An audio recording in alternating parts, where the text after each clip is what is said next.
Okay na? Good evening. Okay.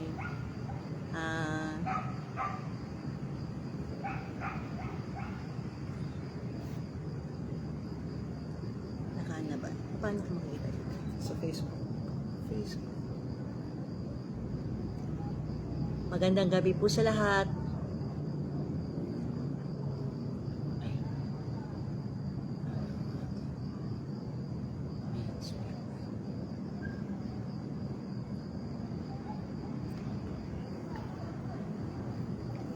Magandang gabi po.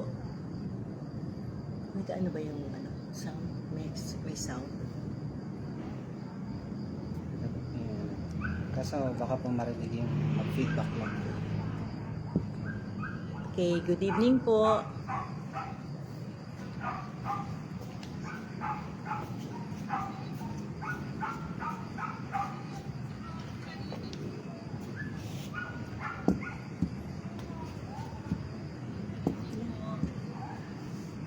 Ilan?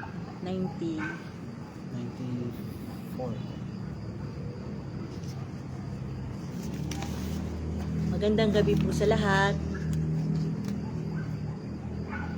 Magsimula na po tayo mag-tag.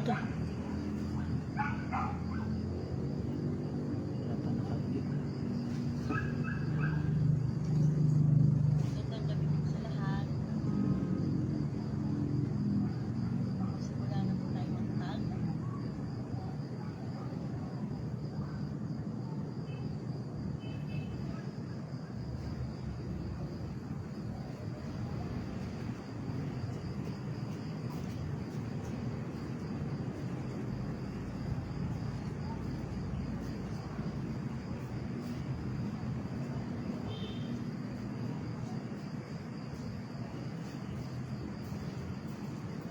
Ay, sa ligid gagamitin ko ba isa?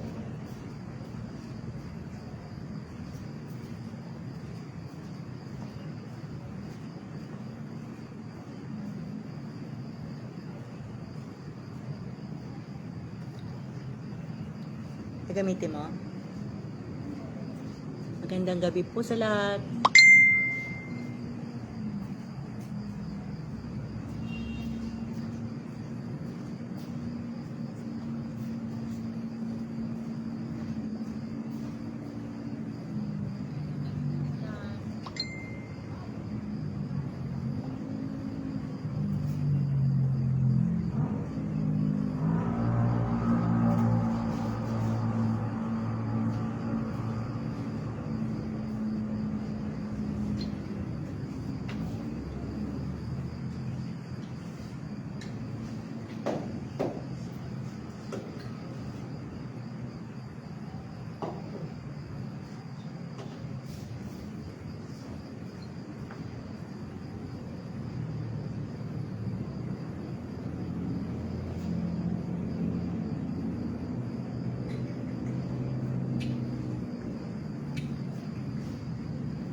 Music daw.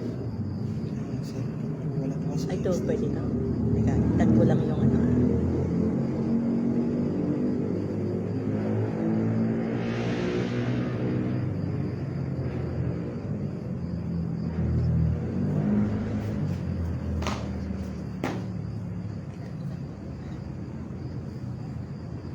Magandang gabi po. Welcome po sa ating 94th days of Speak Life. Magtagtag na po tayo. Tag our friends, our family, our churchmate.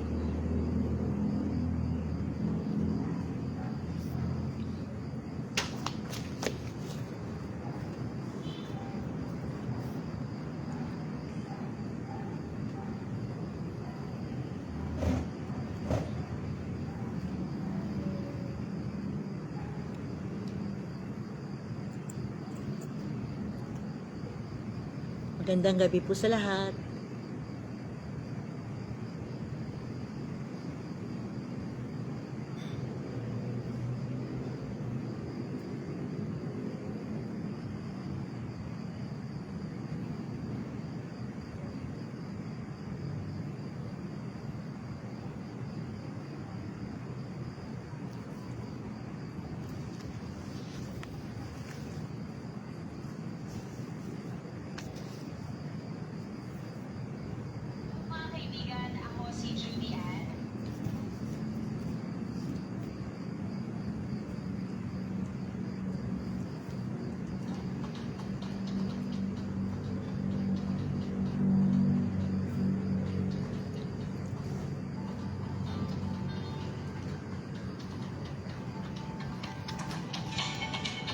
Magandang gabi po sa lahat. Start na po tayo mag-tag, mag-share para sa ating 94 days of Speak Life.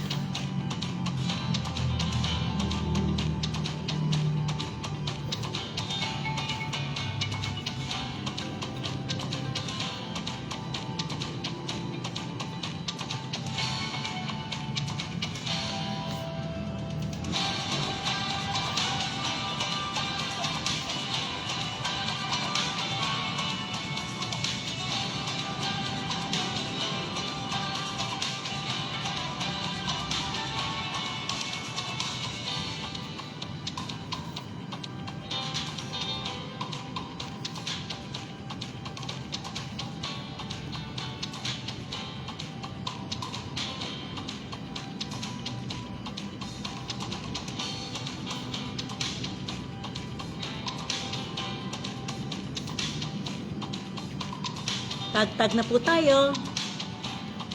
Share and tag our 94 days of Speak Life. Magandang gabi po sa lahat.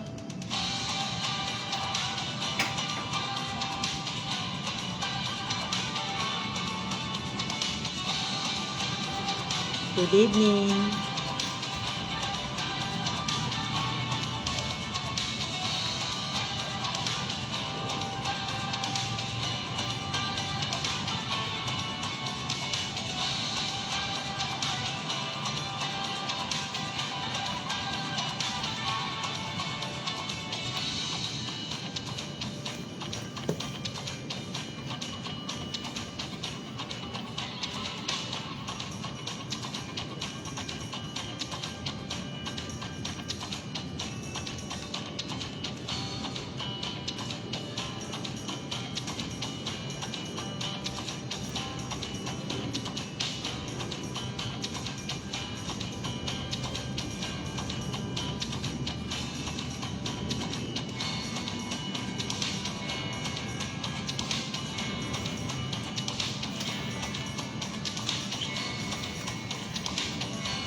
Tag-tag and share.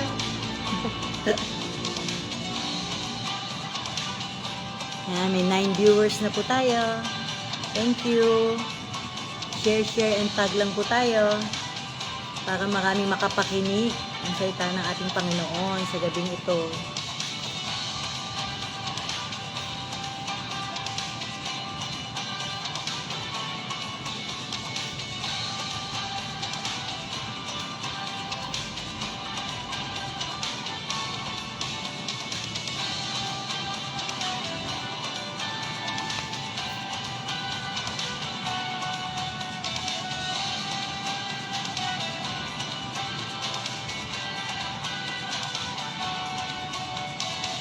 Okay, pwede na tayo mag-start. Okay.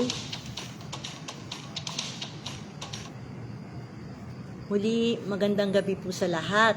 Okay, narito na naman po tayo sa ating 94 days of Speak Life. Magandang gabi po sa lahat at alam natin na ito po yung ating hinihintay araw-araw. So, bago po ang lahat, tayo magsimula sa isang panalangin. Samahan niyo po ako sa isang panalangin. Hallelujah, Jesus. Ama, sa banal mong pangalan, Jesus, kami po ay patuloy na nagpupuri sa iyo at nagpapasalamat, Lord, sa ika-94 days ng Speak Life, Father God. Alam namin, Panginoon, na kung hindi sa iyong kaluwalhatian, sa iyong kapangyarihan, Lord God, ay hindi po kami makakarating sa ganitong panahon, Panginoon. Kaya't kami po ay nagpupurit, nagpapasalamat sa iyo dahil alam namin, Panginoon, na itinakda mo, Lord, ang bawat araw ng Speak Life upang ang iyong mga anak ay lalong tumatag sa pakikinig sa iyong salita na siyang tunay na buhay namin, O Diyos. Ama, alam namin, Panginoon, ng bawat isa'y ginagamit mo at sa oras na ito, Lord God, gamitin mo ang iyong lingkod para, Panginoon, makapag-share, Panginoon, ng iyong kabutihan, Lord God, at dalangin ko po na itago niyo po ako sa iyong kapangyarihan lamang, Lord, na tanging ikaw lang pong maitaas, Panginoon, sa aming kalagitnaan ngayong oras na ito, Lord God, mula sa simula hanggang sa katapusan ng programang ito, Panginoon. Alam namin na ikaw po yung gagabay sa iyong lingkod at sa bawat isang makikinig, Panginoon. Bigyan niyo po ng focus, Panginoon, ang bawat isa sa amin upang matamang maunawaan namin, Panginoon, ang nais mong ihayag sa gabing ito, Panginoon. Panginoon, tulungan niyo po kami na ang bawat salitang mamumutawi sa iyong lingkod, Lord God, ay yung mga nais mo lamang na mapakinggan ng iyong mga anak, Panginoon, ayon sa kanilang mga pangailangan, O Diyos. Ama, let thy wisdom, knowledge, and understanding be upon all of us, Father God. Dahil, Lord, kasamang iyong lingkod na nais mabago, Lord God, at nais matuto sa iyong mga salita. Maraming salamat, Panginoon. Sa iyo lamang inihahatid namin ang lahat ng pinakamataas na papuri, pasasalamat at pagsamba sa tanging banal mong pangalan, Jesus. Ang lahat ay magsabi ng Amen. Hallelujah. Muli, magandang gabi po sa lahat. Ako po si Sister Vicky, ang naka-assign ngayon para sa 94 days ng ating Speak Life. Okay? So, marami pong salamat sa patuloy niyong pagsubaybay sa ating Speak Life. Ngayon naman po ay dadako tayo sa testimony. Okay? Itong testimony na to, mga kapatid, ay isang parte ng ating Speak Life na tunay na nakakapag-encourage sa bawat isa sa atin. So, alam niyo po, alam ko na marami tayong mga pinagdaraanan for the past few days, months, or years, pero talagang tunay ang ating Panginoon ay hindi nagbabago. Ako po ay talagang maring nakikita nyo na talagang nakangiti, no? Pero tunay na may mga pinagdaraanan din ako na medyo para sa akin ay napakabigat, pero ito po ay alam ko na isang process ng pagpoproseso sa akin din ng Panginoon para maging matatag ang aking pananampalataya sa Kanya. So, marami pong dahilan kung bakit alam ko na nangyayari ang mga bagay na ito sa aking buhay. Pero ang pagpapasalamat ko po sa Panginoon ay ang pagliligtas niya pa rin sa akin at sa aking mga anak sa araw-araw. Even sa aking trabaho, sa pagpasok ko, yung biyahe lang pa lang po talagang nakakapagod. Pero salamat talaga sa Lord kasi minsan may mga aksidente sa kalye, pero salamat sa Lord sa pag-iingat niya sa akin at sa aking mga anak. Tunay po na hindi nagbabago ang ating Panginoon, lagi-lagi siyang nandyan para sa atin. So, nagpapasalamat po talaga ako sa Lord, even yung mga plano ko na may mga plano na hindi ko nakuha. Pero salamat pa rin sa Lord dahil ipinakita niya sa akin na ang pag-iingat niya at pagliligtas niya kung bakit niya hindi pinagkaloob o hindi tinuloy ang plano na ito. So, yung mga, kasi di po ba yung mga desisyon natin, yung mga plano natin sa buhay, madalas ay kahit na sabihin na natin na sinasabi ng Lord na hindi dapat, pero tayo pa rin yung nasusunod. So, salamat sa Lord dahil malinaw na naipakikita niya sa akin at pinagdarama niya na hindi ako dapat malungkot, though nakakalungkot talaga, pero hindi ako dapat malungkot at manghina. Ang dapat ay magpatuloy ako sapagkat alam ko dapat kung sino ang aking Panginoon na siyang nag-iingat at laging nagpo-provide ng mga bagay na makakabuti para sa akin at sa aking pamilya. Kaya talagang tunay po na ang kalakasan ko ay ang Panginoon lamang, physically, mentally, lalo na spiritually, na siyang tunay na nagpapatatag sa akin at na nagpapatuloy na makatayo at makasunod sa ating Panginoon. So, yun lang po. Marami pong salamat sa Lord dahil alam ko na hindi niya ako binitawan kahit kailan. Hindi niya ako iniwanan sa anumang nangyayari at sa anumang pagbabago na nagaganap ngayon sa aking buhay, sa aking pamilya. So, marami pong salamat talaga sa Lord. Sa Kanya lang po ang papuri dahil even itong Speak Life, na pinagkatiwala niya sa araw na ito sa akin. Salamat sa Lord. sa understanding, sa wisdom, and na pinagkaloob niya para makapag-share po ako ngayong gabi. So, sa kanya lang po ang papuri at pasasalamat sa ating Panginoon. Okay? So, sa recap naman po, dako tayo sa recap. Last Sunday po, si Pastor Aldwin ang siyang nagturo. So, ang ating tema ngayon ay Preparing the Cities for the Return of the King. Ito po ay matatagpuan sa Isaiah 60 verse 1 to 22. So, ang diniscuss ni Pastor is on verse 10 to 15. So, may mga points lang po talaga na talagang nagkaroon ng impact sa akin. Lalo na yung sinabi nga na yung ang Lord kasi is talking about the New Jerusalem po dito. So, nasabi din ni Pastor na ang mga kaaway natin ay continuously dinidestroy yung ating faith. Pero ito ay talagang minsan may mga kapahintulutan din na ating Panginoon. At ang ating buhay ay hindi magiging hindi triumph na tinatawag, kundi kung paano ito na isabuhay natin. So, meron din tayo, nabanggit din niya na tayo, kung alam lang ng mga Pariseo noon na ang mga bits and pieces na ay hindi nila ipapako si Lord sa krus. Pero tayo ngayon, sa panahon ngayon, alam na natin yung mga bits and pieces, yan ay sa pamagitan ng Biblia na meron tayo, kaya hindi tayo pwedeng makapagsabi na hindi natin alam. Yung Bible kasi, yan ang complete instruction. Nandiyan yung complete instruction ng ating Panginoon para sa ating pang-araw-araw na pamumuhay. So, sabi nga, meron ding sinabi si Pastor na we are responsible sa ating sariling kaligtasan at sa iba. So, ibig sabihin talagang may concern tayo para sa ating kapwa. Yun nga yung sinabi din dito sa Isaiah, yung pagiging liwanag natin, di ba? So, meron po tayong responsibility doon. So, hindi lang ito basta pagiging liwanag. So, sabi nga niya, isang encouragement din na nakita ko dito, na narinig ko, kapag humihinto, kahit na sabihin natin na huminto tayo sa pag-a-attend sa church o pagsisimba, kumbaga parang yung life natin, yung spiritual life natin, parang nandun nga tayo pero na-decline pa rin, baksak pa rin yung spiritual life natin. So physically lang na nandun tayo kasi ang kaaway talaga gagawin lahat para bumaksak yung ating spiritual life. Parang dito din po yan, no, sa Speak Life natin, alam natin na every from 6 o'clock or 7, mag-i-start ang Speak Life, pero ang ginagawa ng kaaway sa atin ay talagang tawag dito yung dinidistract tayo. Marami tayong dapat gawin, nafo-focus tayo sa oras at hindi na natin namamalayan na na-distract na pala tayo. Yung time na dapat nakakapakinig tayo sa pamagitan ng Speak Live ay nawawala sa focus natin. Ano po? So, isa pang nasabi ni Pastor kasi about restoration kay God, di ba? Ang Panginoon kasi talaga, ang restoration is specifically designed for us, individual po talaga.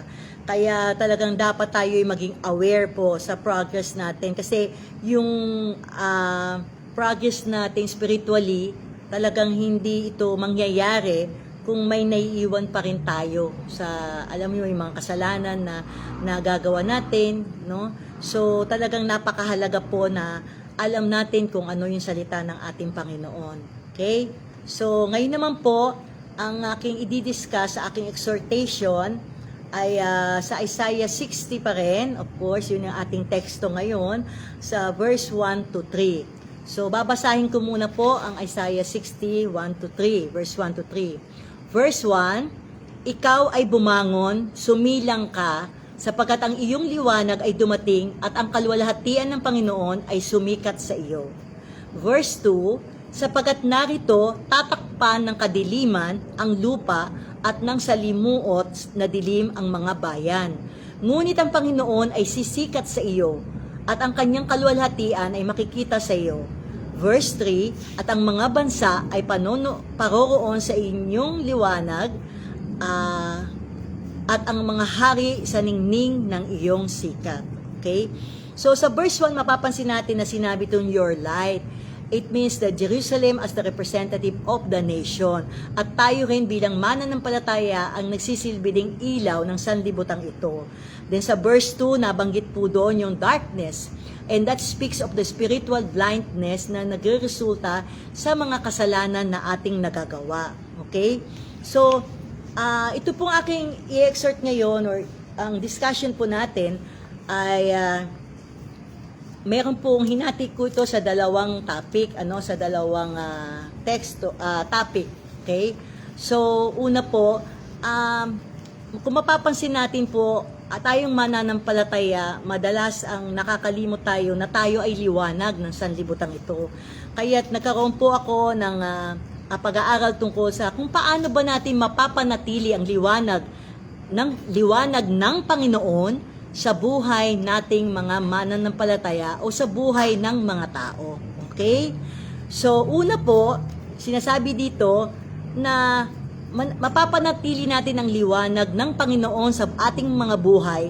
Una ay upang ang gagawin natin, mananatili po tayo kay Kristo araw-araw. Okay?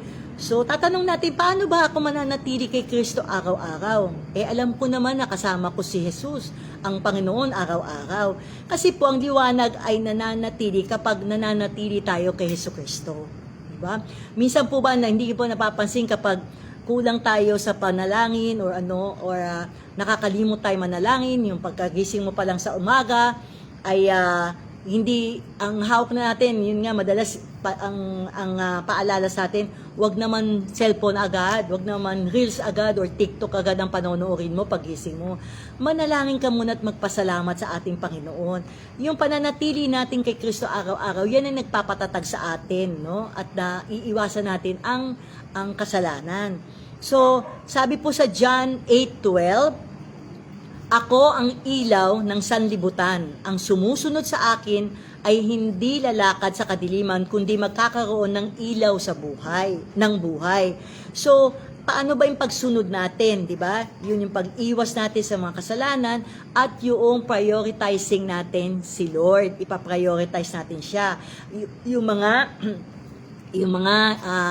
guide, mga sasabi nga, yung mga salita ng Diyos, yun yung dapat nating sinusunod. Okay?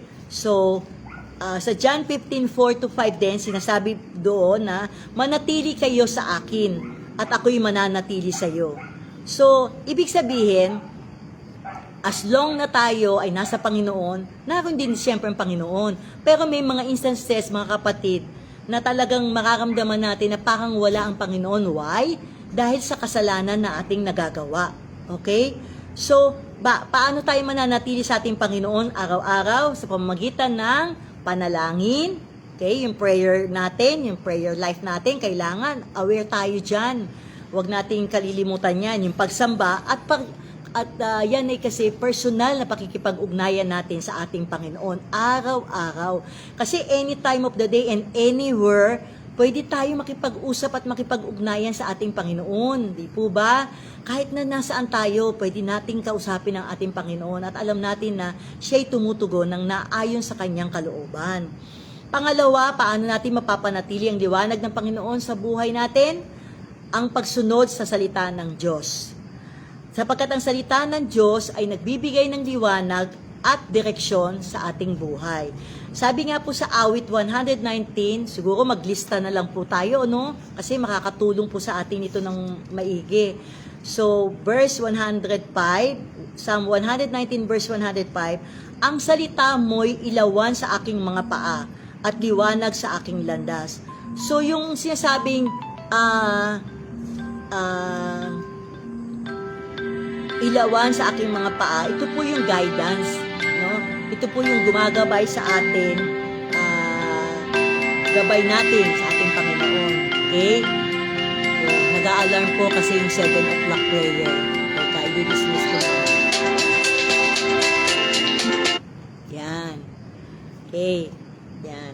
So, yan po, isa yung strategy, magpa-alarm tayo sa mga prayer time natin. Napakalaking bagay po yan.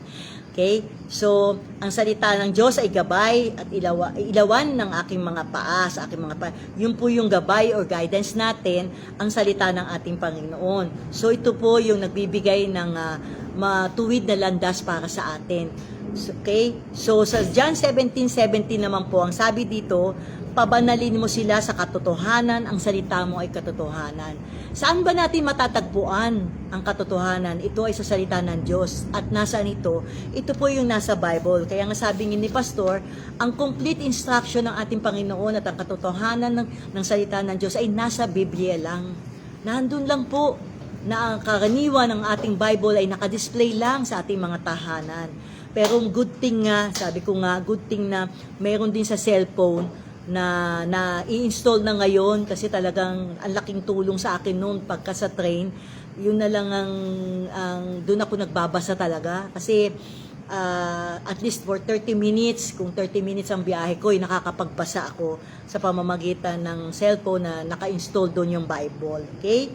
So napakahalaga pong kaparaanan yung regular na pagbabasa natin ng Biblia, pagninilay-nilay at pagsasabuhay ng anuman na nakasaad sa ating sa salita ng ating Panginoon. Okay?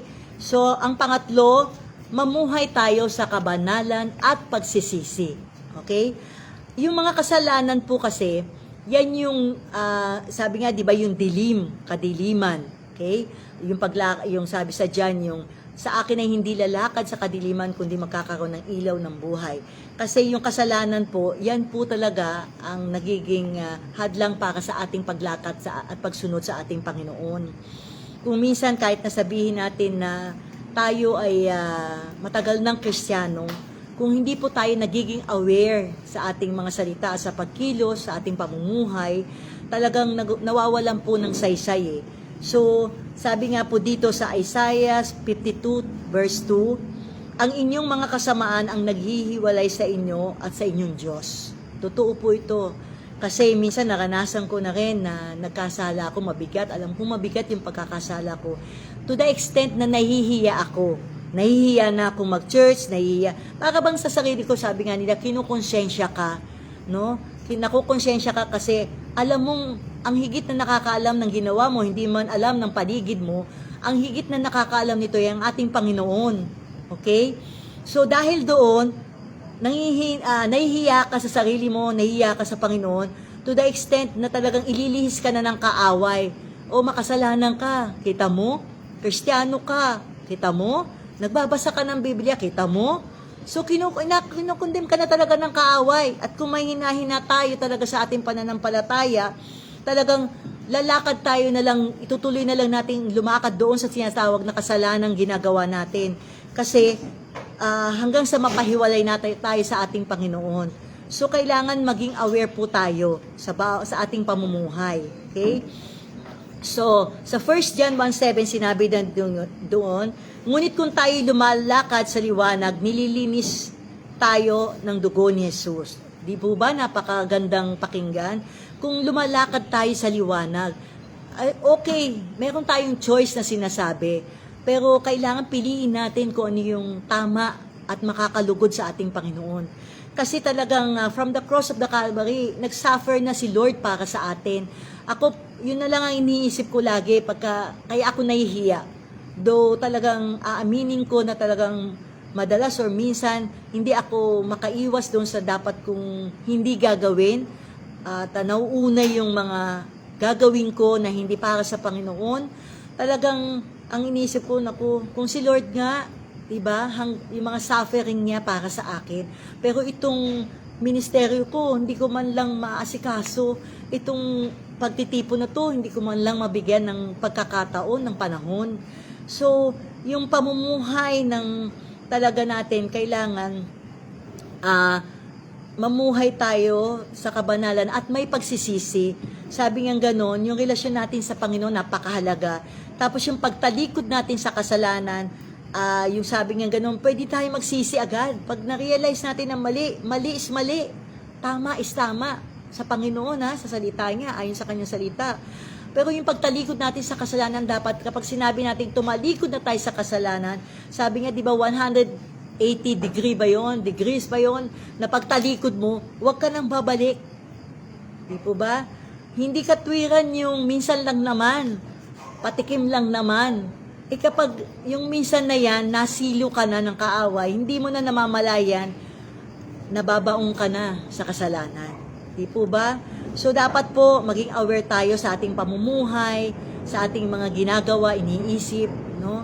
Maging aware po tayo, hindi dahil sa tama tayo lagi, kundi dahil sa ito ba'y nakakalugod sa ating Panginoon? Ito ba yung pamumuhay na dapat kong ginagawa, okay, sa harapan ng aking Panginoon? Kahit nang wala pong nakakakita, mas maigi nga pag wala nakakakita, nagpapatuloy tayo na mamuhay ng may kabanalan. Okay? So pang-apat po yung ang paglakad natin ng ayon sa Espiritu Santo. Okay? So ang Espiritu Santo po ang nagpapanatili din sa ningning at liwanag sa ating Panginoon, sa pamumuhay natin. So sabi nga po sa Galatia 5:16, mamuhay kayo ayon sa Espiritu at hindi ninyo tutuparin ang pita ng laman. Ano po ba itong pita ng laman? Ito yung mga kasalanan or makamundong pagnanais natin. So, yung mga ginagawa natin na taliwas sa salita ng ating Panginoon.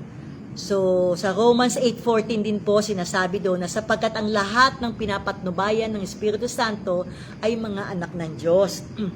So, ang Holy Spirit po ang nagsisilbi nating gabay, okay, sa ating pang-araw-araw na pamumuhay, siya po yung nagsisilbi nating gabay. So, kailangan po talagang maging sensitibo tayo sa tinig ng Holy Spirit at sa paggabay ng Holy Spirit. Kasi madalas, meron na tayong naririnig or nararamdaman na paalala ng Banal na Espiritu, pero ang nangyayari sa atin, ang gusto pa rin natin, yung nais pa rin natin na masunod, yun ang nasusunod. Kaya dyan po tayo medyo na talagang malaking problema sa atin bilang lalo na sa mga mananampalataya. Okay? So, panglima po, sinasabi na paano natin mapapanatili ang liwanag ng Panginoon sa ating mga buhay, ibahagi ang liwanag sa iba. So, ang liwanag ay lalong nagliliwanag, sabi nga, kapag ito'y ibinabahagi. So, for example, naisip ko nga ito habang pinag-aaralan ko, oo nga naman kasi, halimbawa, di ba, pagka brown out, napapansin nyo, magsindi ka lang ng isang kandila sa bahay mo, makikita mo nagliliwanag, malaking portion ng bahay mo ang nagliliwanag, di ba? Even yung flashlight, subukan mo na madilim, brown at yung talagang totally walang liwanag, walang ilaw, walang kuryente. Itutok mo lang yan sa isang place ng bahay mo, makikita mo naka-scatter yung ilaw. So, na-imagine ko yon. Sabi ko talaga, tama kasi yung liwanag na i-share natin sa ating kapwa, lalago ito, kumbaga lalawak, di ba? Kaya nga, nasabi din ni Pastor yung, naalala ko yung go and make and disciple, parang talagang kailangan tayong magpagal sa paghahayo para mapakilala natin or ma-introduce natin ang kabutihan ng Panginoon sa ating kapwa. So, ito tayo bilang liwanag sa ating Panginoon, kailangan maging maingat din tayo, 'di ba, sa pagbabahagi ng salita ng ating Panginoon at sa mabubuting gawa na kasi sabi nga hindi naman yung mabubuting gawa natin ang makapagdiligtas sa atin, 'di ba? Pero dahil tayo bakit tayo nakakagawa ng kabutihan sa lahat ng oras or sa ating kapwa? Dahil naranasan po natin yung kabutihan ng ating Panginoon, 'di ba? Yun yung sabing nagre-reflect nag-radiate yung kung ano yung liwanag, ganun din yung kumakalat siya. So, 'di ba? So talagang sabi nga sa Matthew 5:14-16, kayo ang ilaw ng sanlibutan upang makita nila ang inyong mabubuting gawa. So meron dun sinasabi na gano'n. So sa Filipos 2:15 din, ang sabi, kayo'y magliwanag na parang mga ilaw sa sanlibutan. Hindi po ba? Kung minsan parang na-imagine ko nga kapag para tayong yung mga glow in the dark. 'Di ba? Pagka yung glow in the dark, pagka yung dinikit mo sa isang pader, nagliliwanag siya. Sabi ko, dapat ganun kami. Dapat ganun ako sabi ko. Kasi dapat lagi kang maging mabuting halimbawa. Though sometimes we fail, oo. Alam natin na we fail. Pero habang naman alam natin kung kung sino ang Diyos at kung paano natin dapat hawakan o ingatan yung ilaw na meron tayo, di po ba? Talagang makakapag-share tayo at makikita natin yung magiging mabuting halimbawa tayo sa paggawa ng mabuti sa ating kapwa, sa ating paligid, no? Kahit na mismo sa ating pamilya. Okay? Magagawa natin maging mabuti. Kahit na sabihin natin na ang hirap intindihin ng pamilya natin, ng anak natin, ng nanay natin, ng magulang. Ako, yung nanay ko is 88 years old na. Pero totoo po na dumadating ang point sa buhay yata na kapag nakakaedad ka na, nakakalimot, tumihina na yung memory.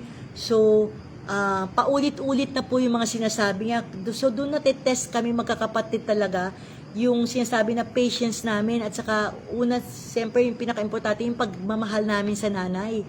Kay nanay kasi matanda na siya, hindi mo na siya, parang napaka-sad to say na parang papagalitan mo pa o bubulyawan mo, sisigawan mo dahil may irita ka sa paulit-ulit niyang tanong at kwento, hindi maganda, no? Tayo bilang mananampalataya, dapat maipakita natin yung liwanag sa pamamagitan ng pag-ibig. Okay? Isang bagay yan. Okay? So, kailangan po maging mabuting halimbawa tayo sa ating kapwa. Mananampalataya man yan o hindi, wala tayong pinipili, kundi ang maihayag lang yung kabutihan ng ating Panginoon sa ating mga buhay. Okay? So, talagang wala tayong pipiliin na kung kanino natin ibabahagi ang salita ng Diyos kasi dapat ito ay maging open sa lahat. Okay? So, pang-anim, paano natin mapapanatili ang liwanag ng ating Panginoon sa ating mga buhay ay manatili sa kapatiran ng mga mananampalataya. Ito po yung sa Hebreo, sabi ang ganon, magtinginan tayo upang magpalakasan sa pag-ibig at mabubuting gawa. Okay? So, hindi lang po ito pansarili natin yung liwanag. Sabi nga, di ba, kailangan talagang lumabas tayo, mag-disciple tayo, mag-share tayo ng ebanghelyo ng ating Panginoon. So, hindi lang ito'y pansarili. So, hindi natin to dapat ipagdamot. Kung ano yung kaalaman na meron tayo, kung paano natin nakilala ang ating Panginoon, ipahayag natin ito sa ating kapwa, sa ating paligid, sa ating kamanggagawa, sa opisina, kahit na saan tayo magpunta, kahit na hindi natin kilala. Kanina nga naalala ko, kapatiran ng mananampalataya. Ito po yung mga mananampalataya na ito. So, sa loob ng church natin, madalas nga, sad to say na minsan talaga, madalas sa loob pa ng church natin nakikita yung mga hindi magandang kaisipan o pag-uugali. Pero dapat aware po tayo dito na hindi lang sa loob kundi sa labas ng church maging liwanag tayo palagi at makakitaan tayo ng tunay na pag-ibig na nagmumula sa ating Panginoon. Dapat mag-share tayo, wag nating ipagdamot yon, yung karunungan na yon. Tapos yung malaking bagay pa po dito, ang pananatili sa kapatiran ng mga mananampalataya, ito kasi unity din to di po ba? Alam natin na kung ano yung iisang katuruan, yung iisang Panginoon na ating sinasamba. So, dapat na alam din natin kung paano natin i-handle yung bawat isa sa anumang sitwasyon sana. Kahit nasabihin pa nating mahirap pakisamahan ng ating isang kapatiran, pero maaaring sa mabuti nating gawa o pakikitungo sa Kanya, mababago po ito. At si Lord po yung magbabago niyan at gagamitin lamang tayo. So, dapat po, malaking bagay din, sabi nga gano'n, yung aktibong pakikibahagi natin sa iglesia at saka yung mga discipleship na ating ginagawa, na ating ginagampanan sa ating paligid, malaking bagay po yung nagkakaroon tayo ng mga pagtitipon, no, sa panambahan natin sa church. Katulad po tayo, kasi po, yung mga iba pong nakikinig sa atin na hindi pa po nakaka-attend ng church, meron po kasi kami ring after the service, meron po kami pagtuturo pa, pag-aaral. So malaking bagay po yun sa yung iba't ibang gawain sa ating iglesia na nakaka-attend tayo. Kasi isa din yung bagay na kung saan nakikilala natin ang ating mga kapatiran at kung minsan pa, doon lang natin nalalaman yung mga hinaing nila, yung mga problema, ano po. Kasi dapat lang sa ating mga magkakapatid naman kay Kristo or sa ating mga kaibigan din, maging open tayo para matulungan din tayo. Kasi madalas tinatago natin to, kinikimkim natin, nahihiya tayo. Pero alam din naman natin na syempre meron siya tawag na trusted. Tayo bilang pinagkatiwalaan ng ating Panginoon sa ganitong mga gawain, dapat maging katiwa-tiwala din tayo na kung tayo pinagkatiwalaan ng ating kapwa, maging katiwa-tiwala po tayo. Hindi natin ito kung ilalabas ng ganun-ganun na lang kasi mahirap po, di po ba? Iniiwasan natin dito po yung magkaroon ng iba't ibang interpretasyon. Okay? Imbis na mapapabuti, mapapasama pa. So, maging aware po tayo lagi doon. At ang pangpito naman po, yung patuloy tayo magbantay at magtiis hanggang wakas. Sabi nga ganun, ang hirap naman nito, parang sumusunod na nga ako, pero bakit may pagtitis pa? Akala ko ba natapos na ni Lord ang suffering? Yes! Totoo yan. Diba? Kaya nga tayo ganito ngayon eh. Actually, we are enjoying yung fruit ng suffering ni Lord. Talagang dahil sa kanyang suffering, narito tayo ngayon. Malaya tayong nakakabasa ng kanyang salita. Malaya tayong nakakakilos para ipahayag ang kanyang kabutihan. Di po ba? Talagang hindi tayo naghirap ng tulad niya. Sa totoo lang. Ang suffering ni Lord ay hindi natin kayang abutin. Yung pag-ibig niya hindi natin kayang tumbasan. Talagang kung ang sinasabi ditong magtiis hanggang wakas, meron tayong inaabot din eh. Meron tayong patutunguhan. Yung pagtitiis natin, hindi ito mababaliwala. Okay? So, sabi nga sa Matthew 24 verse 13, ang magtitiis hanggang wakas ay siyang maliligtas. At sa Pahayag 2 verse 10, maging tapat ka hanggang kamatayan at ibibigay ko sa iyo ang putong ng buhay. So, yung katapatan natin sa paggawa, yung ating pananampalataya na patuloy nating ginagampanan sa araw-araw natin panunumbuhay, yung faith natin, at yung pagtsatsaga natin, okay, sa lahat ng gawain. Minsan hindi natin nailis na pagod na ako eh. Bakit pa ako a-attend dyan? Pwede naman akong makigawa sa iba, di ba? Pero madalas hindi natin naiisip, yung ginagawa natin yun, hindi yun pansarili lang natin, kundi katulad ngayon sa church po, mga kapatid, sa church po kasi meron kaming mga ginagawa na for future generation. So, nung una, ako nahihirapan din dito, parang inisip ko, pwede naman itong turo na lang, ganon. Pero tama eh. Kasi kung may mga manual or meron kang nabuo na talagang gabay para sa gabay para sa amin ngayon at sa mga susunod pang henerasyon, ay napakaganda po. Kasi ang Diyos ay Diyos ng kaayusan. Kaya dapat may kaayusan ang lahat. Di po ba? So, talagang dapat tayo magpatuloy sa ating katapatan. Oo, mahirap ang pagtsatsaga, pero nakakapagtiis nga tayo sa ibang bagay, di ba? Minsan nga talagang nababasa ko to, nare-review ako habang nag-aaral ako, kasi sabi ko, nagtsatsaga ako for 28 years na nagtatrabaho from Antipolo to Manila. Nakakaya ko magtyaga. Okay? Dahil alam ko, parang iniisip ko na kailangan ko. Pero bakit sa gawain ng Panginoon hindi ko ito magawa? Dahil ba noon naiisip ko na ano ba yung makukuha ko dito? Noon yun. Pero ngayon po, habang talaga nakikilala ko ang Panginoon, sabi ko, tama, di ba? Tama na pagtuunan ko ng pansin. Ang daming struggles. Kung pag ginugusto ko na talagang sumunod, ginugusto ko na umattend, ginugusto ko na gumanap, ang dami pong struggle, pero salamat sa Panginoon. Kasi alam niyo po, sa totoo lang, ang araw-araw na panalangin ko, Lord, wag mo akong bibitawan. Lagi-lagi mo akong tapikin. Minsan nga, natawa ako, sabi ko, Lord, batukan mo nga ako.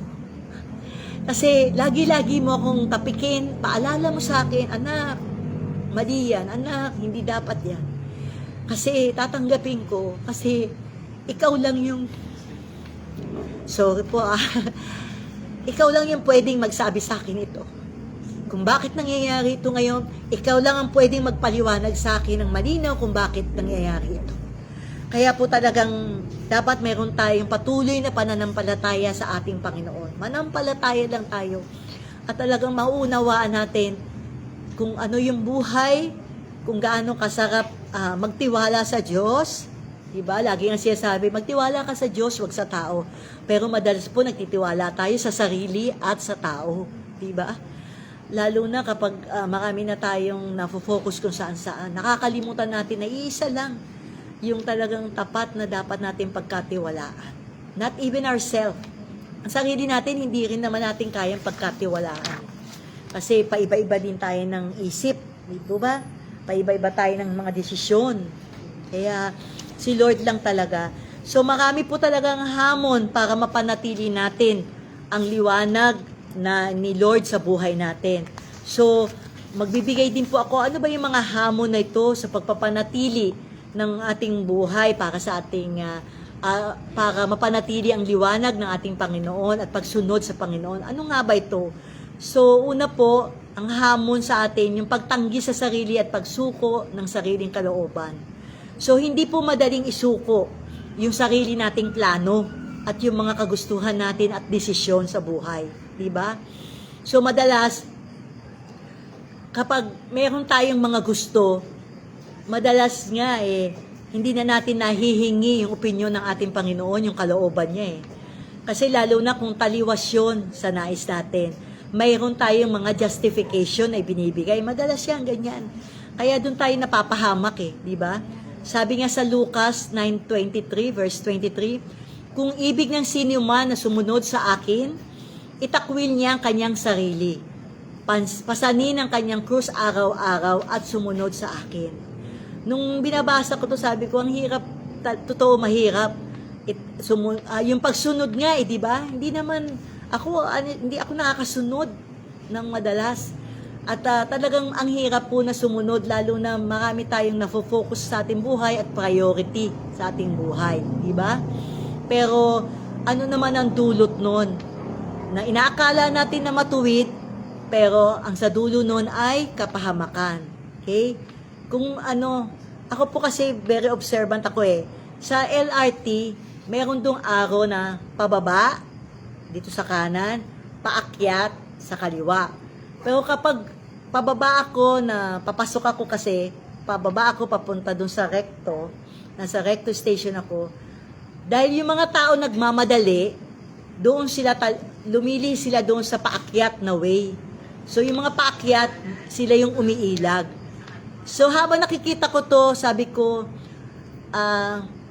kita mo nga naman, pati sa pag-akyat, simpleng pag-akyat lang, hindi makasunod ang tao. Diba? Simpleng instruction lang na may araw pababa, doon ka bumaba kung bababa ka. Araw pataas, doon ka umakyat kung aakyat ka. Pero ang ginagawa po ng karamihan doon, taliwas. Dahil sa pagmamadali nilang gusto nilang mauna, doon sila dumadaan sa hindi tama. Kaya kung minsan, may nagkabungguan nung years ago, nakita ko nagkabungguan sila, montik nang mahulog yung tumaliwas. So, ganito din yun. Naalala ko yun So, ganito din yun. Sa pagmamadali natin, sa kagustuhan natin, sa mga nais natin, sa mga desisyon natin, ang dulo nun kapahamakan. Po ba? So, ano yung pipili natin? Yung kalooban natin? Yung gusto natin? Basta gusto lang natin? Basta ito lang yung understanding ko. Ito ako Hindi nyo na ako pwedeng baguhin. Yun ba? Or yung pagsunod natin sa ating Panginoon. Diba? Come to think about it. Kasi, lalo na tayong mananampalataya. Diba? Kahit na hindi ka mananampalataya, kahit na ano ang faith natin, ano ang iisipin mo? Kalooban mo lang? Kagustuhan mo? O mas mabuti yung kalooban ng Panginoon? Kasi doon tayo hindi mapapahamak. At walang inisip ang Panginoon kundi ang ating kabutihan. Okay? So, yun po yung isang hamon. Ano pang hamon? Yung mga tukso ng kasalanan at ng sanlibutan. So, madali tayong matukso. Madali tayong maingganyo. Sabi nga, madali tayong madeceive. Lalo na kung hindi natin alam ang salita ng ating Panginoon. Di po ba? Yung mga minsan natin, yung mga minsan lang, susubukan ko lang naman eh. Di ba? Hindi natin namamalayan, katulad sinabi ko kanina, nalulubog na pala tayo sa kasalanan. Hanggat sa kung minsan or madalas hindi na tayo makabangon.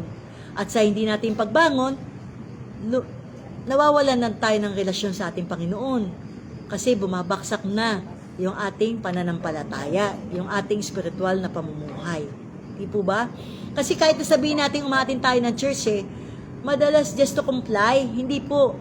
Dapat umatin tayo sa church dahil nais nating matuto ng salita ng Diyos, dahil nais pa nating makilala ang ating Panginoon. Nais nating lumagong spiritual para tayo man ay magamit ng ating Panginoon para sa marami pa. Okay? So, ang mundo po kasi malakas ang impluwensya yan laban sa kabanalan. So, gagawin lahat na talaga ng kaaway ang magagawa niya para tayo ilihis ng landas. So, dapat talaga yung awareness natin lagi-lagi talagang gising yung diwa natin, yung espiritu natin. Buhay ang salita ng Diyos dapat lagi sa ating puso, sa ating isipan. So, sabi nga sa 1 John 2:15, 'di ba? Sabi ganon, wag nating ibigin yung sanlibutan. Sa Roman 12:12, sabi ganon, wag kang makiayon sa sanlibutan. 'Di ba? Sinasabi doon, wag nating ibigin, wag na tayong makiayon. Pero madalas, 'di ba? Ako nga kailan lang natutunan ko, sabi ko, nga yung minsan lang ay nakikisama lang naman ako eh. Okay? Kaya doon papasok doon yung isang hamon na pag-uusig, pangungutya at pagtanggi ng iba. Okay? So, tanggapin natin na pwede tayong itakwil ng mundo. Even ng pamilya natin, ng kaibigan natin. Meron nga isang kapatid, sabi niya, nung nalaman ng naging born again siya, tinakwil na siya. Hindi na siya kaibigan. So, kung minsan isipin natin, nakakatawa. Pero totoo, di ba? Even ang family natin pwede natin tayong itakwil. Ako po, naranasan ko yan. No? Na talagang hindi nila maintindihan yung stand ko, yung faith ko. Pero talagang hindi ko makalimutan ang sinabi ng pastor na, Sister Vicky, magpatuloy ka lang, diyan ka lang, huwag kang aalis. Ganyan. So talagang totoo na kapag ipinakatiwala natin sa ating Panginoon, yung sa ating sitwasyon, hindi niya tayo pababayaan. At siya pa rin naman ang nagbibigay sa atin ng kalutasan sa lahat ng problema. So, yung pagsunod natin sa ating Panginoon, yun yung talagang maraming kokontra sa atin, maraming maiinis sa atin, so maraming magsasalita ng hindi tama para sa atin. Tayo minsan maiinis din, magagalit din, pero wag po. Doon naranasan ko din yung mainis. Parang sinasabi ko na, ano ba yan? Wala naman akong ginagawang masama Nag-church lang naman ako. Pero, totoo pala yun. Talagang itatakwil ka ng mundo. Kapag natuto kang sumunod sa Panginoon, kapag gumagawa ka na ng tama doon sa landas ng salita ng Panginoon. So talagang sabi nga sa John 15, di ba? Tayo kapupuutan talaga ng sanlibutan. Parang ang sabi ko, gusto nga sabihin, parang who cares? Di ba? Parang kakampi ko ang Panginoon di ba? Pero hindi yung who cares Dapat itong sanlibutan ito, mawin natin. Dapat talaga sila din makakilala. Yun yung maging mindset natin na hindi ako mainis, tinatakwil niya ako, pero ipagdarasal ko itong mga taong ito na nagtatakwil sa akin or nangiinis sa akin, nangiinsulto sa akin. Okay? Excuse me lang po. Kasi naglolobat. Naglolobattery siya. Ito ba pwede? Hindi lang po medyo yung battery. Naglolopat kasi baka biglang mamatay. Anyway, so yun, isa pa to. So sa atin po yung pag-uusig, pangungutya at pangungutya ng ating kapwa, wag po natin pansinin yon. Kung minsan sasabihin, ang daling sabihin na wag nating pansinin. kapag tayo kinukutya. Pero 'di ba, ano ba yung fruit of the Holy Spirit na ipinagkaloob sa atin ng Panginoon? 'Di ba? Yung patience, yung perseverance. So, kailangan ma-overcome natin 'yon sa ating sarili. Di po ba? Huwag tayong maging magagalitin. Kailangan maunawaan natin yung ating kapwa. Di po ba? Kasi even po sa atin bilang mananampalataya, minsan, nagagalit pa rin tayo. Pero sabi nga ganon, yung galit na may pag-ibig. Hindi naman natin maiwasan yun eh. Huwag lang po yung sobrang galit. At huwag din po natin kalimutan na magpatawad tayo. Okay? So, nangyayari naman po yan. So, wag nating gawing normal na tayo nagagalit or maging excuse na tao lang ako. Hindi po. Tayo ngay ibinukod na ng ating Panginoon. Okay? So, lahat po ng mga tayo na nagnanais na magbago, sumunod sa ating Panginoon, talaga pong may pag-uusig yan. So, yun yung hamon natin. So, manatili lang tayong tapat na kahit na hindi tayo maging popular. Yung kumbaga parang kahit hindi tayo napapansin, sa akin okay na rin lang yon. Kasi sabi ko nga, mas peaceful kaysa yung ang hahabulin ko yung mga taong ito na siyang hindi nakakaunawa doon sa faith ko. So talaga pong mahirap, pero po masarap naman yung maglingkod sa ating Panginoon. Diba? May fulfillment eh. Ngayon nararamdaman may fulfillment. Okay? So, pang-apat po naman yung kahinaan ng laman at pagod sa espiritu. Kasi may mga panahon talaga na nararamdaman natin na tayo mahina at nangihina sa ating pananampalataya. Dahil sa mga problema maaari, dahil sa mga kapwa nating mananampalataya, minsan ganun eh, natitisod pa rin tayo. Or, kaya ano po ba yung, paano ba yung sinasabing panahon ng panghihina? So, minsan kapag hindi tinutugon ng ating Panginoon, yung naisip natin na, bakit pinagdarasal ko naman to sis, pinagkatiwala ko naman sa Lord bakit hanggang ngayon wala pa, hanggang ngayon hindi pa nagbabago yung takbo ng buhay ko. Pero kapatid, yung mga nangyayari niyan, kung minsan, naitanong ba natin sa ating sarili, ano ba yung pagkukulang ko? Diba? Huwag natin palaging sasabihin na, bakit ganito? Nagdadasal naman, bakit? Diba? Tama naman eh. We pray kasi we entrust everything to our Lord. Pero kung minsan po isipin natin, ang Panginoon kinakausap din tayo pero tumatalikod tayo. Kasi katulad nung unang nasabi ko kanina sa ating topic, no, madalas yung kagustuhan natin ang nais nating masunod. So yung mga panahon, yung kahinaan ng laman natin, ang lagi nating ay nangyayari yan kasi kinakaya natin lahat eh. Parang kung minsan kinakaya natin, sasabihin natin, ginawa ko naman to di ba? Pero madalas tanungin natin din muna rin yung sarili natin, ha? Ako, natutunan ko din po yan kasi may mga bagay talaga na hindi ko nakakamit yung panalangin ko. Pero may binibigay naman si Lord na iba. Kung minsan sasabihin ko pa nga, hindi naman yung hiningi ko. Pero afterwards, nauunawaan ko at pinapaunawa sa akin ng Lord dahil hinihiling ko, Lord, bakit? Bakit? Halimbawa, bakit color pink ang hinihingi ko kasi favorite ko yun eh. Ang ibinigay mo sa akin color white. Bakit? Magumihin yan. Halimbawa, yung pala, mas maganda yung dahilan ng Lord kung bakit niya ako binigyan ng puti. Diba? So, ganun din po yung pang-araw-araw natin buhay. Kapag nananalangin tayo, wag yung sarili natin, yung pinangungunahan natin. Kaya tayo nangihina kasi hindi tayo umaasa sa biyaya ng Diyos eh. Pero sinasabi natin by grace of God. Madalas sinasabi natin, by grace of God, I'm good. Then afterwards, I'm not good. Di po ba? Kasi hindi totoo. Nasasabi natin yon pero sa totoong buhay natin, sa totoong isipan natin, ang nais natin yung kalooban natin ang masunod palagi. Okay? So nangihina tayo, hindi na tayo nag-church, hindi tayo nanampalataya, dahil nakikita natin yung kapwa natin, may kinakainisan sa church, wag po. Kasi tulad din nila, tulad din tayo, may kahinaan din sila, may kahinaan tayo. So sa kabila ng kahinaan nun, tulad ng nasabi ko kanina, yung pakikipag-isa, yung unity sa church, sa kapwa mananampalataya o sa ating kapwa, maging kalakasan tayo. Kung may nakikita tayong hindi tama, i-rebuke natin with love. Diba? Wag naman yung tayo'y tira ng tira. Okay? So, patuloy tayo maging mapagbantay sa ating sarili, una sa lahat, sa ating paligid, no? Kasi napaka-importante po niyan. So, next is yung mga pagsubok, paghihirap, yung paghihintay. Madalas po kasi, sinasabi natin yung mga prayer natin ay matagal ipagkaloob ng Lord, pero hindi po. Yung paghihintay natin, mayroon niyang kaakibat na katagumpayan or mas mahigit pa sa inaasahan natin.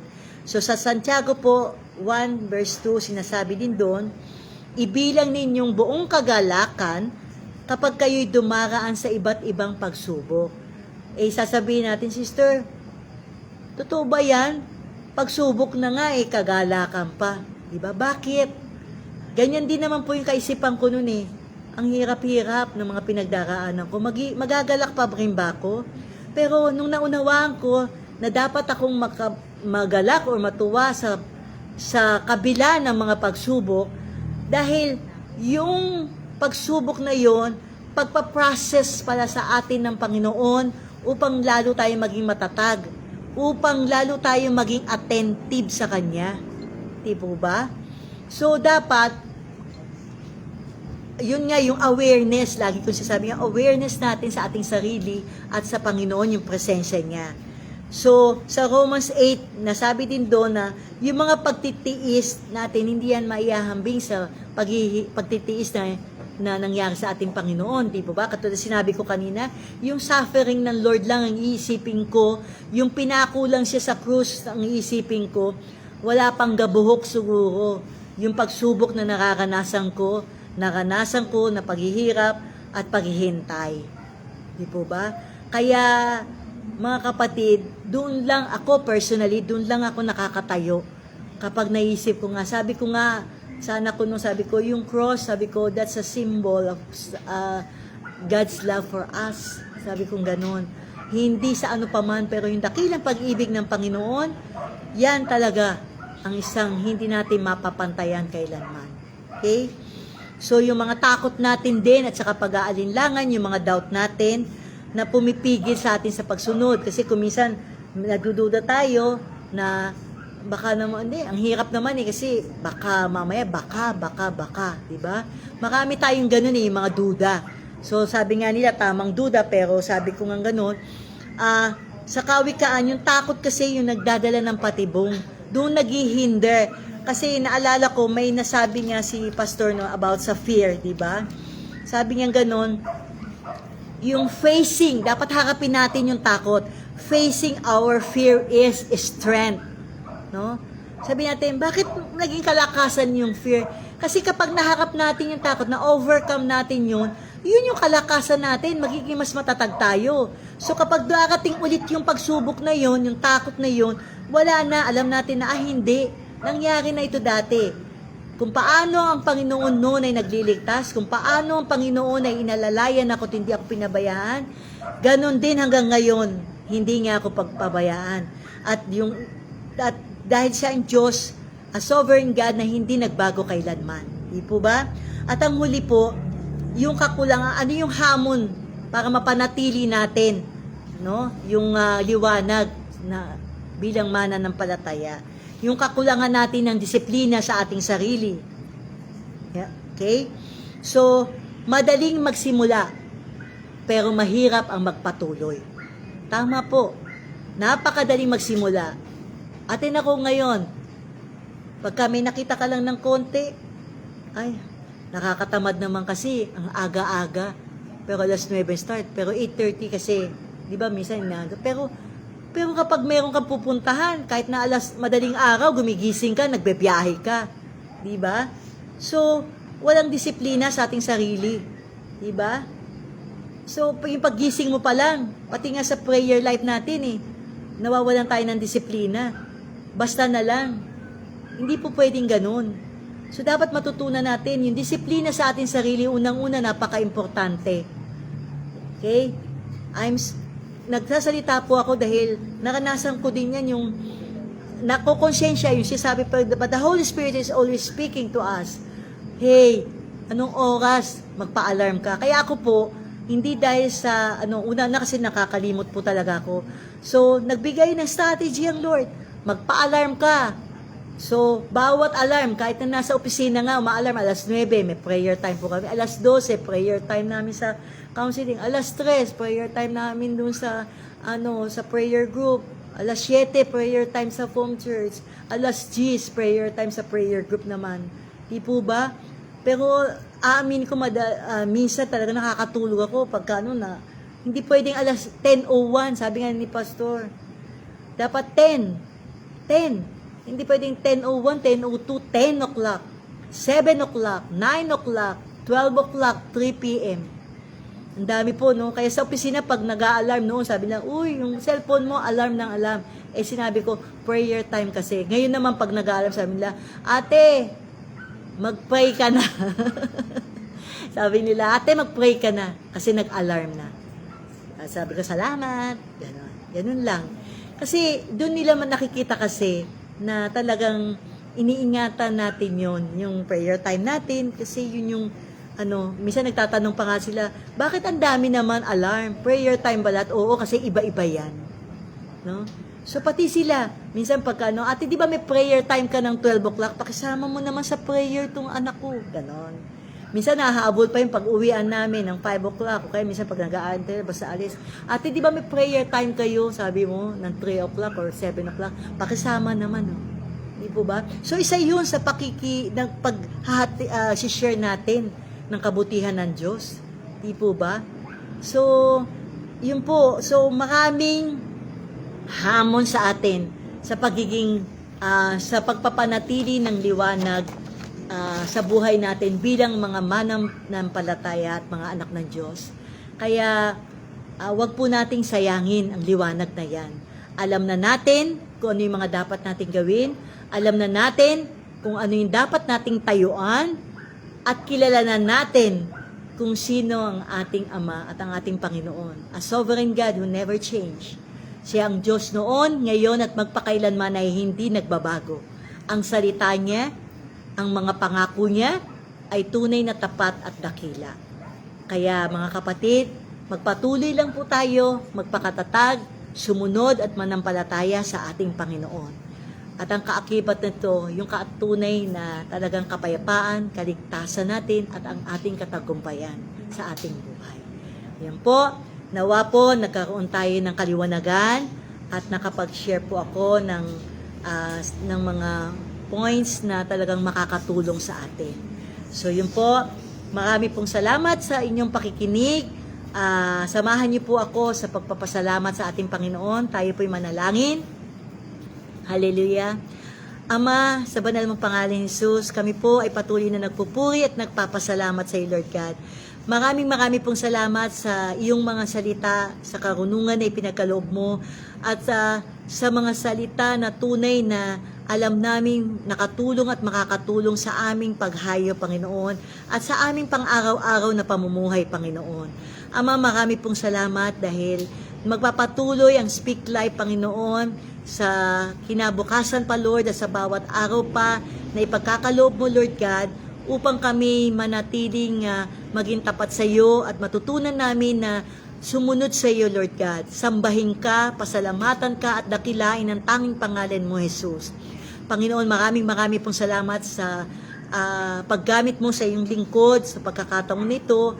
Dalangin ko po na magamit ang buhay na ito ng naayon lamang sa iyong kalooban at sa iyong kaluwalhatian, Panginoon. Tulungan niyo po ako at gabayan sa araw-araw ng aking pamumuhay, Panginoon, sa tanging kaluwalhatian mo lamang ang aking naisin, O Diyos. Gayon din sa lahat ng nakinig at nagbigay ng oras sa panahon na ito. Dalangin ko po, Lord God, anuman ang kanilang kinakaharap, mga pagsubok, mga sacrifices, mga paghihirap, Panginoon. Alam ko, Panginoon, na sila ay ginagabayan mo at tinutugon mo ang mga panalangin na, Lord God, nang naaayon sa iyong kabutihan at sa iyong kadakilaan, O Diyos. Yung kalooban mo lamang, Lord, ang siyang maganap sa buhay ng bawat isa, Panginoon.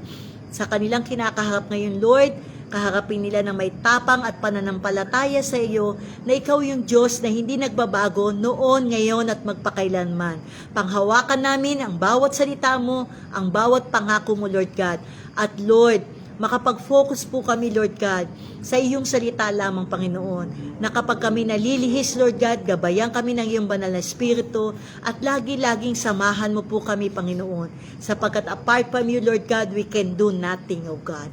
Kaya't, Panginoon, dalangin namin na patuloy ka maghari sa bawat tahanan ng aming mga kapatid, O Diyos, na nakiisa ngayon at even yung mga wala ngayon, Panginoon, anuman yung kanilang kalagayan, Lord, gabayan mo sila, Lord, at pagkaingatan, O Diyos. Lord, maraming pong salamat, Panginoon. Sa iyo lamang inihahayag namin ang lahat ng pasasalamat, papuri at pagsamba sa tanging banal mong pangalan, Jesus. Amen. Amen. Maraming pong salamat sa lahat.